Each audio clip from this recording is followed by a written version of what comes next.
Hello guys, welcome back. And in today's lecture, we will discuss what is data type and what are variables. Data types क्या हैं, variables क्या हैं, data क्या होता है और हम किस तरह से data को different categories में divide करते हैं, किस सिचुएशन में किस तरह का वेरिएबल लेना चाहिए और हम किस तरह का लेते हैं, किस तरह से हमने जज करना है कि हमने किस टाइप का वेरिएबल लेना है। तो इन सारी चीज़ों को आज हम डिस्कस करेंगे। तो चलिए स्टार्ट करते हैं। सबसे पहले हम जो प्रीवियस लेक्चर था उसको थोड़ा सा देख लेते हैं।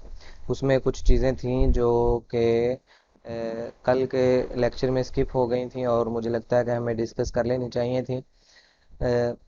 सबसे पहले देखते हैं जी, हमने कहा था कि ये जो दो लाइंस हैं इनको हम स्टैंडर्ड लाइब्रेरीज कहते हैं, इसको हम हेडर फाइल कहते हैं। और जो हेडर फाइल हम यूज़ कर रहे हैं उसको हम आईओ स्ट्रीम नाम दे रहे हैं। इस वक्त जो हेडर फाइल हमने यूज़ की है बेसिकली वो आईओ स्ट्रीम है, जो कि एक कम्बिनेशन है दो क्लासेस का, इनपुट स्ट्रीम और आउटपुट स्ट्रीम, और ये इटसेल्फ भी एक क्लास है जिसको हमने इंक्लूड करवाया है यहाँ पे। और उसके बाद हमने एक नेम स्पेस यूज़ की है जिस नेम स्पेस का नाम स्टैंडर्ड है। अच्छा, इस नेम स्पेस में हमने कुछ अपने आइडेंटिफायर्स वगैरह स्टोर करवाए हुए हैं, जैसे कि मैंने ये सी आउट और एंड लाइन इस वक्त यूज़ किया है।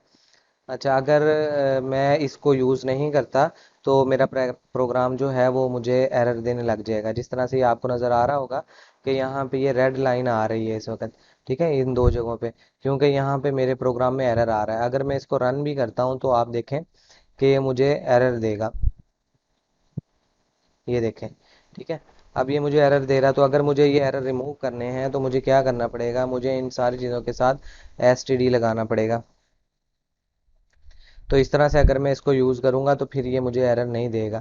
तो बजाय इसके कि मैं हर अपना जो आइडेंटिफायर है जो कि सिस्टम में डिफ़ाइन किया हुआ है, ठीक है, उनको मैं इस तरह से यूज़ करूँ, तो मैं क्या करता हूँ, उनको एक नेम स्पेस में मैं डिफाइन कर देता हूँ। और नेम स्पेस में डिफाइन करने के बाद फिर मुझे किसी भी ऑब्जेक्ट के साथ, मेरा चाहे वो इनपुट का हो चाहे आउटपुट का हो, उसके साथ मुझे ये एसटीडी नहीं यूज़ करना पड़ता, ठीक है। अच्छा, और एक और चीज़, ये जो सी आउट था ये हम लोगों ने आउटपुट लेने के लिए यूज़ किया था। C out stands for console output भी कहते हैं कुछ लोग इसको, जो है वो सी आउट भी कहते हैं।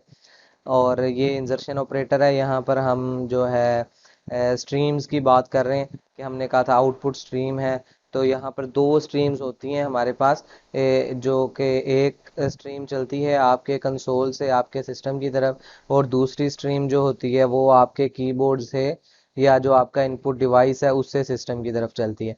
तो जो आउटपुट स्ट्रीम होती है वो हमेशा आपका जो एनवायरनमेंट है वहाँ से आपके सिस्टम की तरफ होती है, और जो इनपुट स्ट्रीम होती है वो हमेशा आपके इनपुट डिवाइस से, जो कि प्राइमरीली हम लोग कीबोर्ड यूज़ करते हैं, वहाँ से आपके सिस्टम की तरफ मूव करती है। तो चूंकि ये स्ट्रीम अब सिस्टम की तरफ जा रही है, आउटपुट स्ट्रीम में जितनी भी चीज़ें मूव करती हैं वो सिस्टम की तरफ मूव करती हैं, तो हमें क्या करना है, हमें इस जो कि मेरी स्ट्रिंग है इस वक्त जिसको मैं प्रिंट करवाना चाहता हूँ, इसको मैं उस स्ट्रीम के अंदर इंसर्ट करूँगा, ठीक है। तो इंसर्ट करने के लिए मेरे पास ये इंसर्शन ऑपरेटर है। मैंने इसको यहाँ पर इंसर्ट कर दिया। इंसर्ट करने के बाद मुझे एक और जो मैंने चीज़ यूज़ की है इसको हम कहते हैं मैनिपुलेटर। मैनिपुलेटर को हम दो कैटेगरीज में डिवाइड करते हैं, एक होते हैं मैनिपुलेटर ऑपरेटर्स और एक होते हैं मैनिपुलेटर फंक्शंस। ये मेरे पास फंक्शन नहीं है, ये मेरे पास मैनिपुलेटर ऑपरेटर है। तो मैंने इस ऑपरेटर को भी मैं अपनी स्ट्रीम के अंदर इंसर्ट करवा दिया। अब होगा ये कि जैसे ही ये स्ट्रीम में सिस्टम की तरफ ये वाली स्ट्रिंग जाएगी वहाँ पे प्रिंट हो जाएगी, क्योंकि मैंने कमांड इसको प्रिंट की दी है जो कि कंसोल आउटपुट की है। उसके बाद मैंने इसको एक नेक्स्ट कमांड दी है, जो मैंने अपना यहाँ पे मैनिपुलेटर ऑपरेटर दिया है वो है एंड लाइन का। यानी कि आपने यहाँ पर जैसे ये लाइन ख़त्म होती है, जैसे ये हेलो वर्ल्ड का वर्ड ख़त्म होता है, तो आपने वहाँ पे लाइन एंड कर देनी है, ठीक है। तो जो नेक्स्ट जो भी मेरे पास इंस्ट्रक्शन होगी वो आपने न्यू लाइन में प्रिंट करवानी है। उसकी रीज़न ये है कि ये इस वक्त तो कोड मैंने खुद लिखा है ना, तो मैंने इसको इंडेंट कर दिया है। तो हम कोड इस तरह से भी लिख सकते हैं कि मैंने जो चीज़ जहाँ पर स्टेटमेंट ख़त्म करनी थी वहाँ पर मैंने अपना एक टर्मिनेटर लगाया। अब ये टर्मिनेटर मेरे कंपाइलर को बताता है कि यहाँ पर आपकी जो स्टेटमेंट है वो ख़त्म हो जाती है, यहाँ पे मेरी सेकंड स्टेटमेंट ख़त्म हो जाती है, तो मुझे लाइन चेंज करने की ज़रूरत नहीं है। लेकिन ये जो लाइन हम लोग चेंज करते हैं, ये हम कोड को प्रीटीफाई करने के लिए, उसको ब्यूटीफुल बनाने के लिए, उसकी रीडेबिलिटी को इंक्रीज़ करने के लिए हम लोग इंडेंटेशन यूज़ करते हैं, जो कि इस वक्त बहुत ज़रूरी है, क्योंकि हमने कोड जो मोस्टली हम लोग कोड यूज़ करते हैं या लिखते हैं बीइंग अ प्रोग्रामर, वो हम अपने लिए नहीं लिखते हैं, हम किसी ना किसी क्लाइंट के लिए काम करते हैं, और क्लाइंट लाजमी नहीं है कि वो हमसे ही काम करवाए हमेशा। तो हो सकता है वो हमसे काम करवाने के बाद दोबारा किसी और पर्सन के पास जाए, किसी टेक्निकल पर्सनल के पास जाए, और उसको कहे कि जी मुझे अपग्रेडेशन चाहिए मेरे सिस्टम में। अगर तो मेरे कोड की क्वालिटी इतनी गंदी होगी तो वो जो मुझे है बुरे अल्फाज में याद करेगा। या अगर जो क्लाइंट मेरा है वो खुद एक प्रोग्रामर है और उसने मुझसे कोई फीचर ऐड करवाया अपने प्रोजेक्ट में, और उसके बाद जैसे ही वो मेरा कोड देखता है और उसको समझने में बहुत ज़्यादा प्रॉब्लम होती है, रीड करने में प्रॉब्लम आती है, तो भी वो मुझे कहेगा कि यार ये कोई ना अच्छा प्रोग्रामर नहीं है, ये बस टाइम पास कर रहा है। ठीक है, तो हमने इस तरह का काम नहीं करना, हमने प्रॉपर जो गाइडलाइंस है उनको फॉलो करना।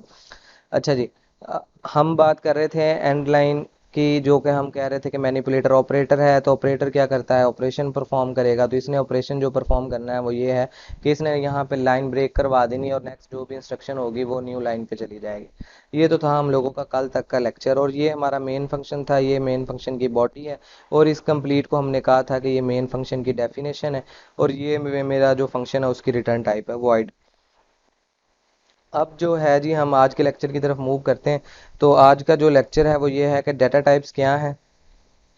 मेरी इसको ये जो कमेंट था इसको हम रिमूव कर देते हैं।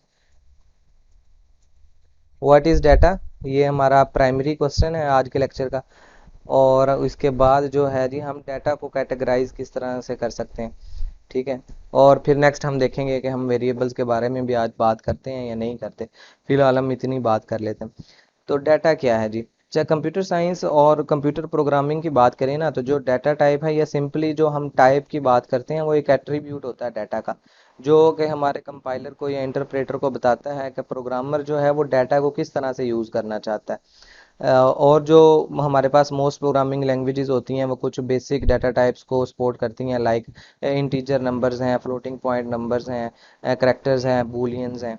ठीक है, तो हम ये भी कह सकते हैं data type constrains the values that an expression such as a variable और अ फंक्शन माइट टेक। ठीक है, होपफुली आपको समझ आ चुकी होगी कि डाटा क्या होता है एक्चुअल में। अगर हम सिंपल अल्फाज में बात करें तो कुछ भी, कोई भी चीज़ अगर मेरे पास है इस वक्त, अगर मैं फॉर एग्जांपल, हम एक एग्जांपल लेते हैं जी, मैं सी यू ऑनलाइन पे काम कर रहा हूँ, या मैं अगर हम इसको जनरलाइज करें तो मैं एक यूनिवर्सिटी का मैनेजमेंट सिस्टम या स्कूल का या कॉलेज का मैनेजमेंट सिस्टम बना रहा हूँ। तो उस पूरे सिस्टम के अंदर मेरे पास जो मेन एंटिटी होगी वो क्या होगी, वो स्टूडेंट होगी, तो मुझे स्टूडेंट का डाटा चाहिए होगा। अब स्टूडेंट से रिलेटेड मुझे जो भी मिलेगा वो मेरे लिए डाटा है। जैसे स्टूडेंट की एज है, मेरे लिए डाटा है, स्टूडेंट का नेम है, स्टूडेंट की क्लास है, स्टूडेंट का सेक्शन है। ठीक है, वो उसका रिजल्ट है, हर चीज़ स्टूडेंट से रिलेटेड जो होगी वो मेरे लिए, मेरे पास डाटा होगा। अब मैंने इस डाटा को स्टोर किस तरह से करवाना है, और किस तरह से, किस तरह के डाटा को किस तरह से मैंने प्रोसेस करना है, ये जो चीज़ होती है इसको हम कहते हैं कि डाटा की कैटेगराइजेशन या क्लासिफिकेशन, जिसकी बेस पर हम डाटा को डिफरेंट टाइप्स में डिवाइड करते हैं। तो नेक्स्ट हम लोग देखते हैं कि जी हमारे पास कौन कौन सी डाटा टाइप्स होती हैं। डाटा टाइप्स जो होती हैं जी, इनको हम डिफरेंट कैटेगरीज में डिवाइड करते हैं, लाइक हम लोगों के पास होते हैं जी इंटीजर्स होते हैं जी हम लोगों के पास। ठीक है, उसके बाद हम लोगों के पास फ्लोटिंग पॉइंट नंबर्स होते हैं जी। उसके बाद हम लोगों के पास करेक्टर्स होते हैं। उसके बाद हम लोगों के पास स्ट्रिंग्स होती हैं। हम लोगों के पास बूलियन टाइप का डाटा होता है। ये जो थी, ये जो 5 डाटा टाइप्स मैंने लिखी हैं, ये हम लोगों के पास प्रिमिटिव डाटा टाइप्स हैं, जो कि बाय डिफ़ॉल्ट हमें लैंग्वेज में बिल्ट इन मिलती हैं। ठीक है, इन इन वो डाटा टाइप्स जो कि हमें बाय डिफ़ॉल्ट मिल गई हैं हमें हेल्प आउट करने के लिए, उनको हम प्रिमिटिव डाटा टाइप्स कहते हैं। ठीक है, अब इन प्रिमिटिव डाटा टाइप्स को भी हम फर्दर आगे डिवाइड कर सकते हैं।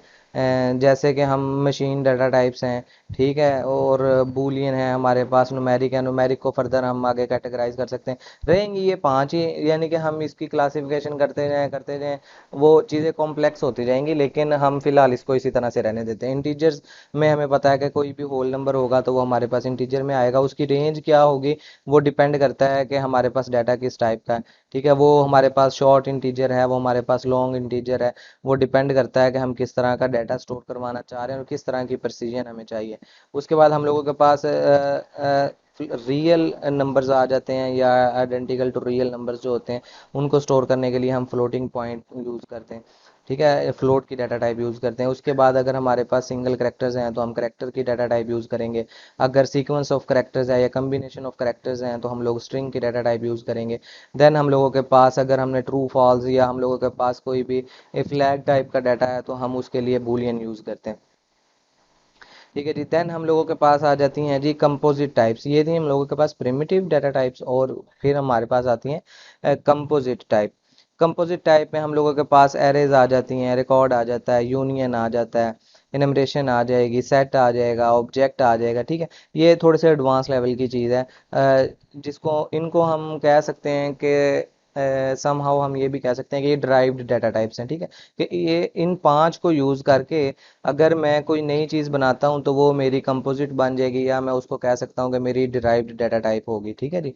अच्छा, मैं स्लाइड्स वगैरह नहीं यूज़ कर रहा, क्योंकि मेरा जो सोल पर्पस है इन लेक्चर्स को बनाने का वो ये था कि लाइव डेमोन्स्ट्रेशन दिखाई जाए और चीज़ों को समझाने की कोशिश की जाए, ठीक है।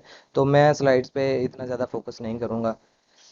अच्छा, उसके बाद जो नेक्स्ट है हम लोगों के पास वो था कि जी अगर हमारे पास कोई अल्फ़ाबेटिकल डाटा है तो हम उसको स्ट्रिंग्स में या टेक्स्ट या जैसे कि करेक्टर्स हैं इस तरह का डाटा टाइप लेके हम उसको स्टोर कर सकते हैं।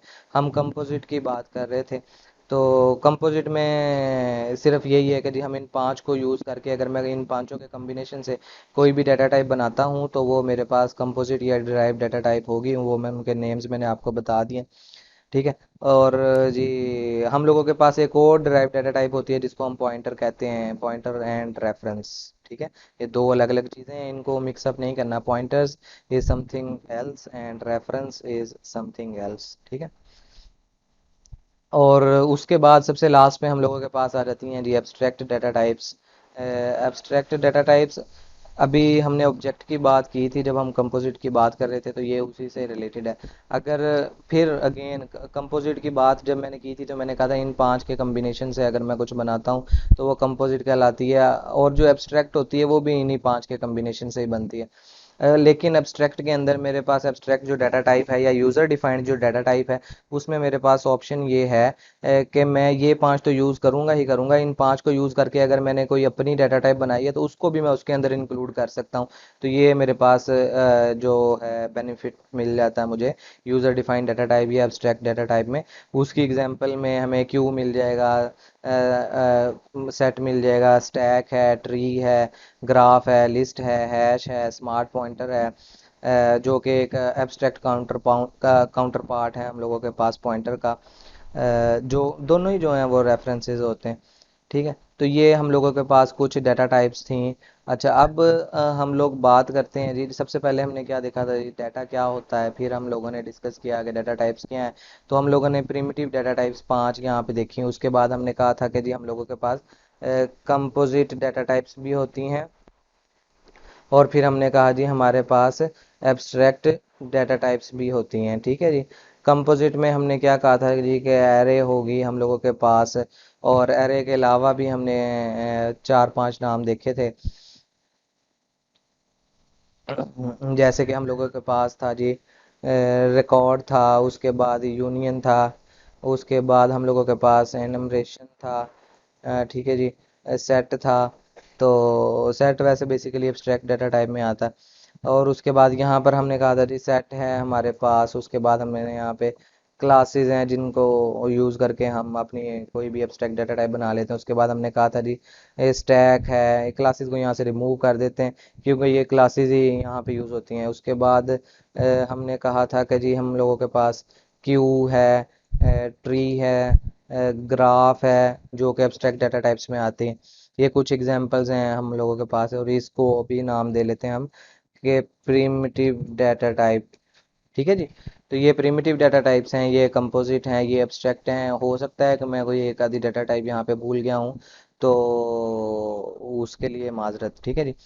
देन हम मूव करते हैं जी। जो नेक्स्ट क्वेश्चन था वो ये था कि जी व्हाट इज़ वेरिएबल, बल्कि इसको हम नेक्स्ट क्लास में डिस्कस करते हैं। तो आज के लेक्चर में इतना ही काफ़ी है।